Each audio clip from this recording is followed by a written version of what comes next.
श्री शिवाय नमस्तुभ्यम, हर हर महादेव। तो आप सभी को जिस वीडियो का इंतजार था वह वीडियो लेकर मैं आपके सामने आ गया हूँ। गुरुजी पंडित प्रदीप मिश्रा जी के बताए 21 महाउपाय जो कि आपको सावन के आखिरी सोमवार मतलब 8 अगस्त को करना ही है, क्योंकि यह सावन का आखिरी सोमवार है और तिथि है सावन शुक्ल एकादशी। इस वीडियो में वे सभी उपाय शामिल हैं जो आपको सावन के महीने में करना है, पर अगर नहीं कर पाए हैं तो कोई बात नहीं है। सावन के आखिरी सोमवार और बचे हुए दिनों में इन उपायों को करके आप सर्वोत्तम फल को प्राप्त कर सकते हैं। इसलिए यह वीडियो यूनिक है और सभी के लिए उपयोगी है, क्योंकि इसमें सभी के लिए कोई ना कोई उपाय है और सभी उपाय हमने वीडियो में करके भी दिखाए हैं। आज तक मैंने कभी भी आपसे चैनल सब्सक्राइब करने को नहीं कहा है। इस सावन के आखिरी सोमवार का वीडियो में बस मैं इतना कहना चाहूँगा, आपको अगर मेरा काम पसंद आता है तो आप चैनल को सब्सक्राइब करके बेल आइकॉन जरूर प्रेस करें और हमारे परिवार को 1 लाख तक पहुँचा दें। वीडियो थोड़ा लंबा हो सकता है पर सभी उपाय उपयोगी हैं, इसलिए अंत तक जरूर देखिएगा। वीडियो में बताए गए उपाय इस प्रकार हैं। पहला उपाय 1 कमाओ सवा खर्च हो जाए, इस पे करने वाला उपाय। दूसरा उपाय 11, 21, 31, 51 बेलपत्र शिवलिंग पर कैसे अर्पित करें, इससे संबंधित महा उपाय। तीसरा उपाय कर्जा मुक्ति आसान उपाय। चौथा उपाय जीवन की सभी परेशानियों को दूर करने वाला उपाय। पांचवा उपाय सावन विशेष मनोकामना पूर्ति उपाय। छठवां उपाय कर्जा मुक्ति विशेष उपाय। सातवां उपाय समीपत्र वाला उपाय। आठवां उपाय परीक्षा में पास होने वाला विशेष उपाय। नौवां उपाय सावन एकादशी का धन प्राप्ति महा उपाय। 10वां उपाय नौकरी प्राप्ति का व्यवसाय वृद्धि का विशेष उपाय। 11वां उपाय अकाल मृत्यु टालने वाला उपाय। 12वां उपाय पंचामृत वाला महा उपाय। 13वां उपाय त्रिपुर शिव महापुराण कथा में गुरुजी का बताया महा उपाय। 14वां उपाय सावन में बच्चों के लिए विशेष उपाय। 15वां उपाय आखिरी सावन सोमवार में मनोकामना पूर्ति का विशेष उपाय। 16वां उपाय धन प्राप्ति विशेष उपाय। 17वां उपाय रोग मुक्ति विशेष उपाय। 18वां उपाय सावन के आखिरी सोमवार का सबसे विशेष उपाय। 19वां उपाय पति पत्नी के लिए उपाय, बात तलाक तक पहुंच रही हो तो इस उपाय को जरूर करें। 20वां उपाय विशेष इच्छा पूर्ति उपाय। 21वां उपाय ग्रह क्लेश को साल भर के लिए दूर करने वाला महा उपाय। तो चलिए वीडियो शुरू करते हैं। श्री शिवाय नमस्तुभ्यम, हर हर महादेव। पहला उपाय गुरुजी ने पिछली कथाओं में सौदा वाला उपाय बताया था जो कि आपको इस आखिरी सावन सोमवार के दिन करना ही है, क्योंकि 8 अगस्त को है सावन का आखिरी सोमवार और तिथि है सावन शुक्ल एकादशी। इसलिए इस उपाय का महत्व और बढ़ जाता है। इस उपाय के अंतर्गत आपको कुछ नहीं करना है, बस शिवलिंग पर जल अर्पित करना है और जल अर्पित करने के बाद आपको 3 बार स्वधा स्वधा स्वधा बोल देना है। बस इतना ही करना है। अगर आप चाहो तो स्वधा स्तोत्र का पाठ भी कर सकते हो। इस उपाय को करने से अगर आपको पितरों से जुड़ी समस्या हो, घर में कलह होती हो, कलेश होता हो, 1 कमाओ सवा खर्च हो जाता हो, तो सभी प्रकार की समस्याओं का निवारण स्वधा वाला उपाय है। बढ़ते हैं दूसरे उपाय की ओर। आपको सावन के आखिरी सोमवार को भोलेनाथ को 11 या फिर 21 या फिर 31 या फिर 51 या फिर 108 बेलपत्र अर्पित करना है।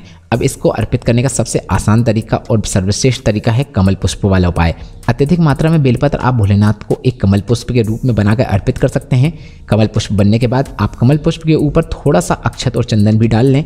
इसके बाद बेलपत्र के कमल पुष्प को भोलेनाथ को अर्पित कर दें। अर्पित करने के बाद 7 कलश साफ जल भी शिवलिंग पर अर्पित कर दें। यह उपाय आप किसी भी विशेष कार्य को मन में रखकर कर सकते हैं। बढ़ते हैं तीसरे उपाय की ओर। तीसरा उपाय कर्जा मुक्ति उपाय है। आपका कर्जा बढ़ते ही चले आ रहा हो, पैसों की कमी हो, तो इस आसान उपाय को जरूर करें। आपको जल कलश में 2 अक्षत मतलब चावल के दाने डालकर जल शिवलिंग के ऊपर अर्पित कर देना है। अब आप यह ना सोचें कि एकादशी का दिन है तो चावल का उपयोग नहीं कर सकते, क्योंकि स्वयं गुरुजी पंडित प्रदीप मिश्रा जी ने ही अपनी एक शिव महापुराण कथा में बताया था कि भोलेनाथ अजन्मे हैं, मतलब उनका जन्म नहीं हुआ है, अर्थात जन्म लिए हुए इंसानों को चावल का सेवन नहीं करना चाहिए, बल्कि आप भोलेनाथ को एकादशी के दिन भी चावल अर्पित कर सकते हैं। चौथा उपाय जीवन में बहुत परेशानियां हैं, अब चाहे वह पैसों से संबंधित हो या बीमारियों से संबंधित हो, गुरुजी पंडित प्रदीप मिश्रा जी ने एक विशेष उपाय बताया है जो आपको इस सावन के आखिरी सोमवार को करना ही है। आपको भोलेनाथ को 2 कलश में जल भरकर एक साथ कावड़ की तरह जल अर्पित करना है। ऐसा करने से 1 कलश का जल स्वयं गंगा जल बन जाता है और जलाधारी से आ रहे जल को प्राप्त करके उसका रोगी व्यक्ति आचमन कर सकते हैं। रोगों से मुक्ति मिलेगी और उस जल का घर में छिड़काव करने से घर से भी नेगेटिविटी दूर हो जाएगी। बढ़ते हैं 5वें उपाय की ओर। अगर अभी तक आपने सावन का सबसे विशेष मनोकामना पूर्ति उपाय नहीं किया है तो सावन के आखिरी सोमवार को आप यह मौका जाने न दें। यह उपाय आप जरूर करें। आपको कोई भी 108 चीज़ें शिवलिंग पर अर्पित करना है। आप चाहे तो 108 कमलगट्टे, काली मिर्च, बेलपत्र, धतूरा, अक्षत, सिक्के, मतलब जो आप चाहो वह चीज़ अर्पित कर सकते हैं, बस वह चीज़ पूर्ण होनी चाहिए। अर्पित करने के बाद श्री शिवाय नमस्तुभ्यम बोलकर आप अपनी मनोकामना भोलेनाथ से बोलिए और इसके बाद एक बार और श्री शिवाय नमस्तुभ्यम बोल दीजिए। बढ़ते हैं छठवें उपाय की ओर। कर्जा बढ़ते ही जा रहा हो और घर में पैसों की कमी हो तो इस आसान उपाय को आप आखिरी सोमवार के दिन जरूर करें। आपको एक कलश में जल भर लेना है। इसके बाद इस जल कलश के अंदर आपको एक बेलपत्र, एक शमी पत्र और एक मूंग का दाना डाल लेना है। श्री शिवाय नमस्तुभ्यम मंत्र का जाप करते हुए सभी चीजों को शिवलिंग पर अर्पित कर दीजिए। आपका कर्जा भी चुकना शुरू हो जाएगा और घर पे पैसा भी टिकेगा। बढ़ते हैं आखिरी सावन सोमवार के 7वें उपाय की ओर। 5 शमी पत्र वाला उपाय आप किसी भी मनोरथ को मन में रखते हुए कर सकते हैं। आपके जीवन की समस्याओं को दूर करने के लिए भी आप इस उपाय को कर सकते हैं। बस आपको शिव मंदिर में जाकर 5 शमी पत्र भोलेनाथ को अर्पित करना है, पर एक विशेष तरीके से। पहली शमी पत्र आपको माता अशोक सुंदरी के स्थान पर अर्पित करना है, जैसा कि हम वीडियो में कर रहे हैं। दूसरा शमी पत्र आपको शिवलिंग में माता पार्वती के हस्तकमलों में अर्पित करना है। तीसरा शमी पत्र आपको शिवलिंग के ऊपर अर्पित करना है। चौथा शमी पत्र आपको नंदी भगवान के उठे हुए पांव पर अर्पित करना है। 5वां शमी पत्र आपको भोलेनाथ की चौखट पर अर्पित कर देना है। बस इतना ही करना है। बढ़ते हैं 8वें उपाय की ओर।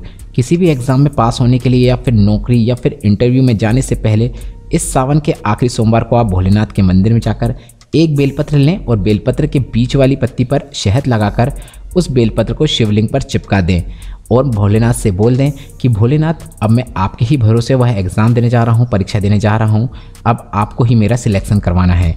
बढ़ते हैं 9वें उपाय की ओर।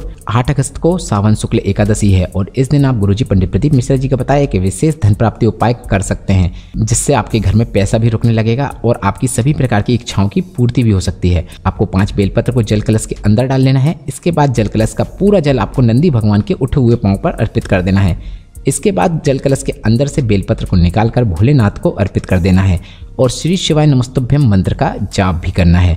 बस इतना ही करना है। बढ़ते हैं 10वें उपाय की ओर। अगर आपको सरकारी या प्राइवेट किसी भी प्रकार की नौकरी नहीं मिल रही है या फिर आपके व्यवसाय में भी उन्नति नहीं हो रही है तो आप इस उपाय को सावन के आखिरी सोमवार को जरूर करें। आपको एक धतूरा लेकर शिव मंदिर जाना है और शिव मंदिर में जाकर शिवलिंग पर उस एक धतूरे को अर्पित कर देना है।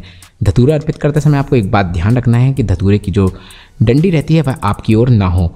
इसके बाद इसी धतूरे के ऊपर आपको एक कलश जल अर्पित कर देना है। बस इतना ही करना है।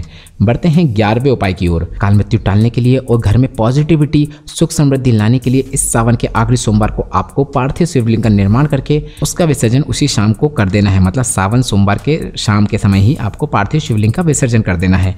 पार्थिव शिवलिंग का निर्माण करने का वीडियो हमने आपको पहले ही बनाकर दिखा दिया है, आप हमारे चैनल में भी जाकर चेक कर सकते हैं।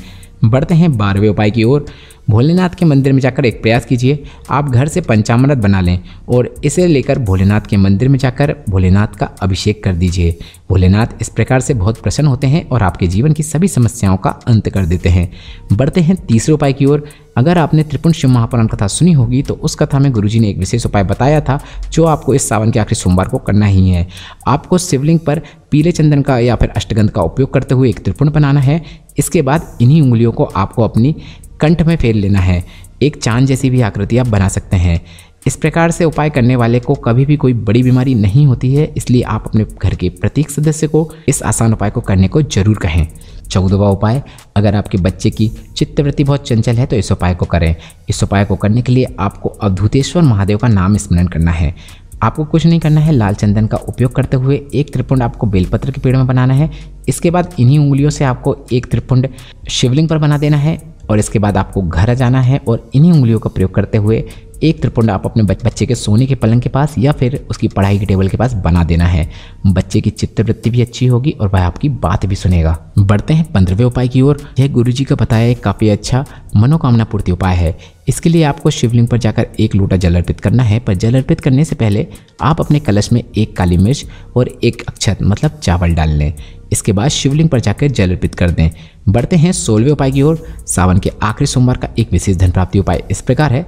यह उपाय गुरुजी ने हाल ही में चल रही अशोक सुंदरी शिव महापुराण कथा में बताया था। गुरुजी ने बताया, शिव महापुराण में लिखा है, भोलेनाथ ने माता लक्ष्मी से कहा है कि आप कुछ समय के लिए प्रदोष काल में बेलपत्र, आंवला और पीपल इन तीनों वृक्षों के नीचे कुछ समय के लिए निवास कीजिएगा और इस समय इन तीनों पेड़ों के बीच में आकर दीपक लगाने वाले की धन संबंधित सभी समस्याओं को दूर कर दीजिएगा। इसलिए इस उपाय को आप जरूर करें।